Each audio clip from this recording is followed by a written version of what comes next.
I'd like you to look at the person next to you. Just look at the person next to you. Look them in the eye. And think, if this was the last Christmas I got to spend with this person, how would I do? If this moment, if I only had a few more moments or another month with this loved one or this person next to me, how would I spend this Christmas with that person? It's something that we're going to be talking about this morning as we start my Advent series, because it's really important to understand that time is a factor that we don't have an infinite amount of, at least in this body. We have a very limited amount of it. And so we need to ask ourselves, how am I going to spend it? And so one of the things that we'll be looking at this morning is that question. You think about when Jesus was born on this earth, he was completely unnoticed by the government. He was unnoticed by the news media. And we can miss the real meaning of this season by getting caught up in all the things and the busyness and everything else and forget about the people that are really important. Because isn't that what we try to do with Christmas? Is we try to celebrate with one another. We try to make it about family and relationships. So would it be sad to be distracted from the purpose of this season and miss out on moments that you could never replace? And so over these next few weeks, as we journey on why Jesus came to earth, if I were to ask you to give me 3 reasons why Jesus came, could you give me at least one? Can you think of one reason why Jesus came to earth? Just think about it for a second. Now, most folks would tell you that he came to give us eternal life and forgiveness and to show us what love looks like. And those are true. Those are very powerful truths. But one question will remain is, did Jesus have to come? Because that answers the question why he came. Did he have to come? And I believe the answer is a resounding yes. It was always God's plan, even from the very first moment of creation. You know, Adam's sin did not catch God by surprise. It was the consequence of him giving humanity the gift of free will. And if you're following along in your bulletin insert, which I encourage you to do that, there's a little fill in the blanks. The first point that I want to share with you this morning is that free will means that we have an ability to make a choice. You have the ability to make a choice. Without free will, you and I would only be robots. And without free will, we would be unable to give and receive love. And so for that very first moment that Adam rejected God's love, God set in motion a plan, decided and determined in his foresight before the foundation of the world, in which he would send a Redeemer to correct and remedy the brokenness that Adam caused. And so Jesus came in fulfillment of a promise God gave. How many of you make promises to one another? When you were married, you made a promise to each other, didn't you? And when you tell your kids, we're going to go on vacation to such and such place, or I'm going to take you to a ball game, or I'm going to do this, we're making promises. And when you make a promise, you try to keep it. But you know, God has never broken a promise, ever. He has never broken his word. He's never told a lie. When he makes a promise, he keeps it. And when Adam and Eve sinned in the garden, God told him, he gave them a promise that one day, one of Adam's descendants would crush his heel would crush the head of the serpent, which was a promise that God was going to remedy Adam's sin. And over from then on, God kept making promises. You know, Jesus came in fulfillment of God's promise because God is a promise keeper. He promised the Messiah, a Savior, and a King who would reestablish the kingdom of God over the entire world. And he would set in motion a set of events that would regenerate our earth, regenerate our lives, and restore us into relationship with himself. Now, what you may realize is that if we were looking at the Old Testament, which was completed 450 years before Jesus' birth, we'd find well over 300 prophecies that Jesus fulfilled in his birth, and his death, and his resurrection. 300. And if you really look harder, you might even find a few more that are a little more vague. But 300 that are very clear, pointing to a person that God was going to send. Now, I read some statistics about probabilities. And for one person just to fulfill 8 prophecies, 8 out of 300, which is a lot, to fulfill 8 out of 300 prophecies, it would be 1 in a quadrillion. It's infinitesimally small for one person to fulfill that kind of prophecy. And the detail that the Bible records concerning these prophecies is amazing. Yet when we read over them, we're so familiar with it, we gloss over, we don't even allow it to impact us and realize, wow, God made that promise. God was being specific for a reason. If we aren't impressed with them, it's because our faith isn't built in an expectation of their fulfillment. We take them for granted because we have been raised just to simply accept them. But if we were to look at them through the eyes of an observant Jew in the first century, for example, BC or AD, you would have lived your entire life in anticipation of the promised Messiah. Because every generation taught the next generation that the Messiah was going to come. And they lived with this incredible expectation. Every girl who was born, we talked about this in confirmation class, every child who was born, every girl who was born wanted to be the mother of the Messiah. That was her dream. That maybe she would be the mother of the Messiah. It was the promise that everyone looked forward to. And of course, in the first century, what happened was Rome was occupying Israel. And Palestine was under foreign occupation. They were taxing them to death. They were controlling their religion. Everything was under Roman control. And the people were just like, really? The anticipation was like way up here. And God, would you send us a Messiah? Would you send us somebody to save us from this mess? It was an incredible expectation. People were praying desperately for a Messiah. And so I want to share just one prophecy about his birth from Micah 5:2. But you, Bethlehem Ephrathah, are only a small village in Judah. Yet a ruler of Israel will come to you, one whose origins are from the distant past. We read this every Christmas. We read its fulfillment in Matthew. But Micah lived in the 8th century BC, and he foresaw a time when the city of Bethlehem would give birth to a ruler who would be greater than King David. And so people were watching Bethlehem. Is he going to come?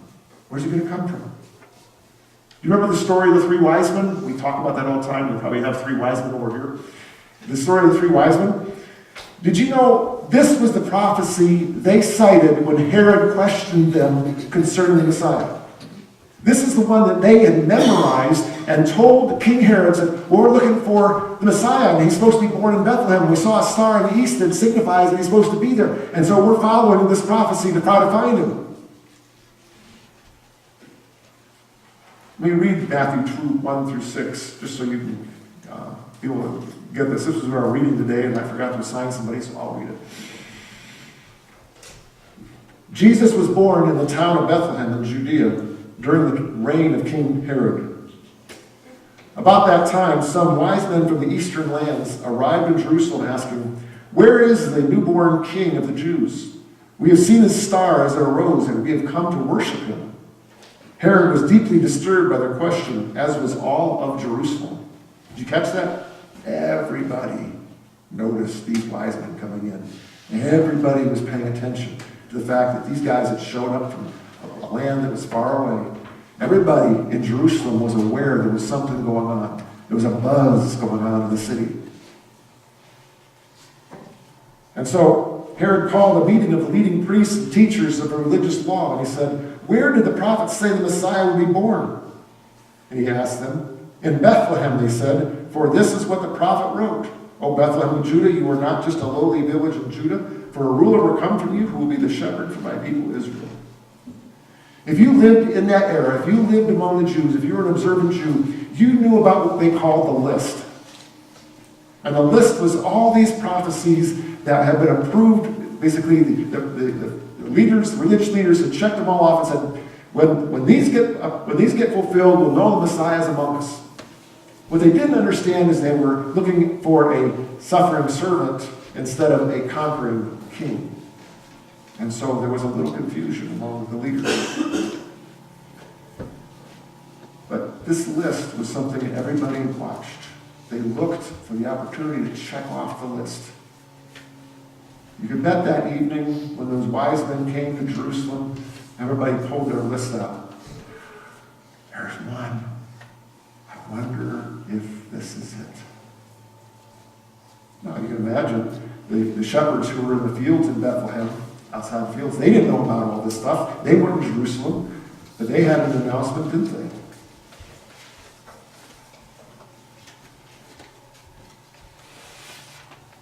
Can you imagine this sensation of thinking to yourself, wow, God's keeping his promise. It's going to finally happen. What promises are you holding on to this season? Are you holding on to promises of provision or healing or health, or that your children will one day return to God? Christmas is one of those most powerful reminders that God keeps his promises. And if you're holding on to a promise, know that Christmas is that reminder. We talk about the hope candle. Hope is holding on to something you really can't see, but you know it's coming. That's what the entire nation of Israel was doing. They had hope in the coming of the Messiah. So Jesus had to come because he was promised by God, right? But Jesus also came at what we call the perfect time. I want to read you from Galatians chapter 4. But when the fullness of time had come, God sent forth his Son, born of woman, born under the law, to redeem those who were under the law so that we might receive adoption as sons. And there's two Greek words that are used in the Greek language that are used for the word time. How many of you still have watches? Anybody have a watch anymore? Hold your hand in a watch. We still have a couple people that are old-fashioned. Okay. The rest of us just look at our phone, right? Well, when you're talking about chronologic time, the Greek word for chronologic time is chronos. It's a word that means the sequence of time. How time just comes along. You only have so much of it. It's what time is it? What chronos is it? In fact, chronology comes from this word. In fact, there's some watches that are called the chrono watch, because they know this, they understand the value of language. But there's a second word that is used in the Greek language, which is what your Bible was written in, because the Greek language was extremely precise, unlike English, where we say love, and love can mean a lot of things, but in the Greek language, they use precise wording. And so they use another word, and I know I'm not going to give you a Greek lesson here, but this is really, really, really important. It's a word, kairos. And if you're writing something down, teenagers write this down. Write this down. K-A-I-R-O-S. Kairos. This means a specific, perfect, critical time. It means an opportune time. And it comes with the meaning that some moments are more valuable or more important than other moments. It means like there's a fulfillment, there's a perfect time for something to happen. That no other time can happen. Like the time you have with your child at their first or second or third birthday party. You'll never have another first birthday party with your child, will you? It's a once-in-a-lifetime event. And if you choose to go do something else instead of be there for that, you're going to miss something that you can never recapture, can you? You can never redo it. You can take a video of it, it's not the same as being there because it's a kairos moment. It's a moment that will never happen again. It's happening once, it's happening at the perfect time, and there's no repeating it. It's so valuable. You know, the moments that you have with family, with parents and grandparents and children and grandchildren, you never get back, do you? They're once and they're gone. Those moments that you want to spend with somebody, they're valuable because they're kairos moments. You know, you have a choice of whether you're going to watch the Macy's parade at Thanksgiving or spend time with family. You have the choice of whether you're going to bury yourself in a football game or you're going to sit around the table and look at each other in the eyes. And how will you spend those moments? Because you'll never get them back. Those kairos moments are so valuable. It's why Jesus came, and he came at the perfect moment. You think about this. Jesus came in the fullness of time. He came at the kairos moment. It had been perfectly planned in God's foreknowledge. Not only was this the first time that the world had been united under one language, with a whole body of roads and one government, the whole civilized world that was known of at the time was all in a perfect place. There was a common language. The most precise written language that has ever existed was at that time, which was the Greek language. It was also the fulfillment of the prophecy that the Messiah would enter Jerusalem 483 days, 443 years to the day after the building of the temple. So many things were precise by God's timing. It was a moment that he had set in time, and he said it would never happen again. It was such an important moment. This is the moment. This is the kairos moment. And so why did Jesus come? Because he had to. But he came for a specific purpose. Because he came because the timing was perfect. That's when God had appointed from the creation of the world that Jesus would come at that moment. I wonder what kairos moments you have in your life. That moment when your daughter or son comes up to you and says something like, something about their family history, or wants to know who God is, or wants to know how you and your wife met. When those moments come, when the question, the heart is open in that person, when I'm maybe talking to a person and they say, listen, I'm struggling and I don't know if God exists or not. That's a kairos moment. That's a chance because their heart is open and they want to know about God. When we went to the Todd Becker thing last Wednesday with our youth, and we had three youth that were part of the confirmation class that were there as well. There was probably 500 teenagers in that auditorium in the gymnasium, listening as Todd Becker gave the testimony of not only his life, but the life of his brother who had died from alcohol-caused car crash. And how his brother did not know Christ, and how his brother, when he looked at his casket, wondered where he was. And he said that was like a moment when his heart was open.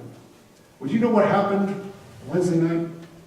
Over 100 teenagers opened their hearts up and said, God, I want a fresh start with you tonight. That was a kairos moment. That was a moment when their hearts were ready, and God said, if you're ready, I'm ready to talk to you. I'm ready to speak to you. I'm ready to enter a relationship with you. If you're ready with me. And their hearts were ready. Their hearts were open. That's a kairos moment. Those are moments that you don't create, you can't manufacture. They're moments, I call them God moments. When God shows up and does something that is beyond our ability to understand or experience, we just have to enter into it, walk into it. I wonder what kind of kairos moments you're going to have in the next couple of weeks.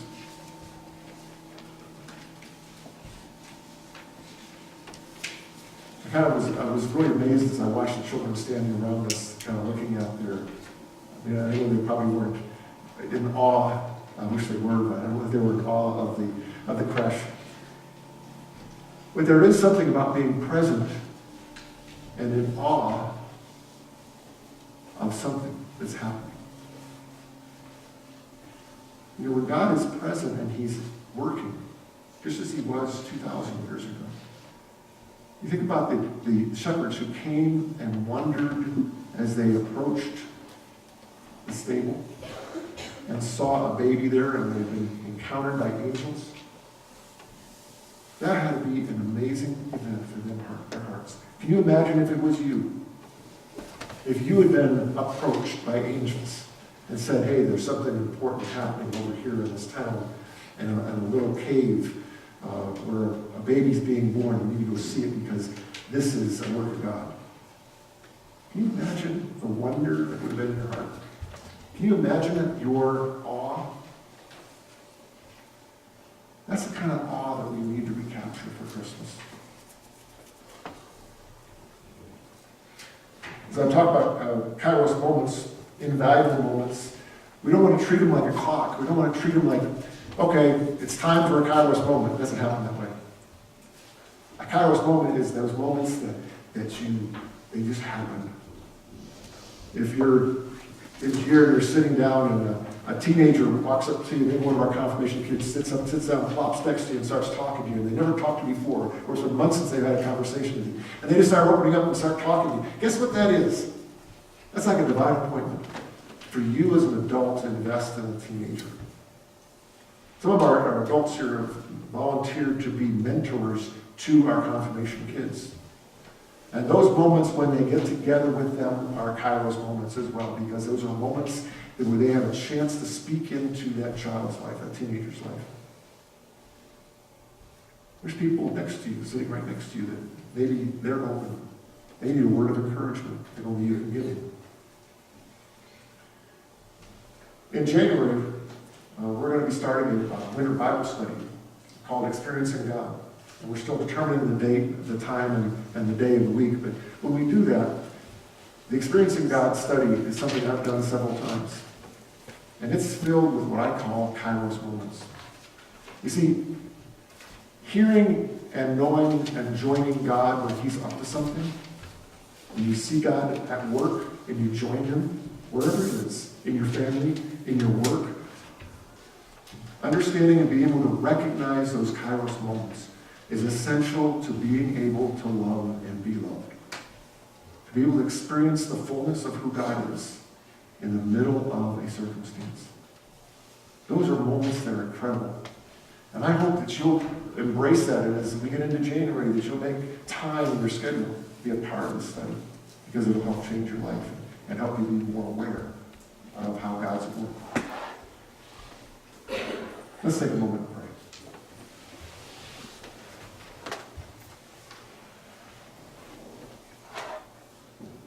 Father, we thank you for this Advent season, for the promises that you've made and the promises you've kept. And thank you for that moment in history, the perfect time when Jesus came.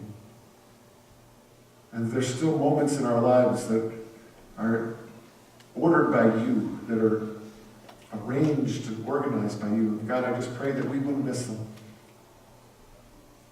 Especially the ones that involve other people or involve knowing you better. Lord, open our eyes and our ears to what you're doing in our midst.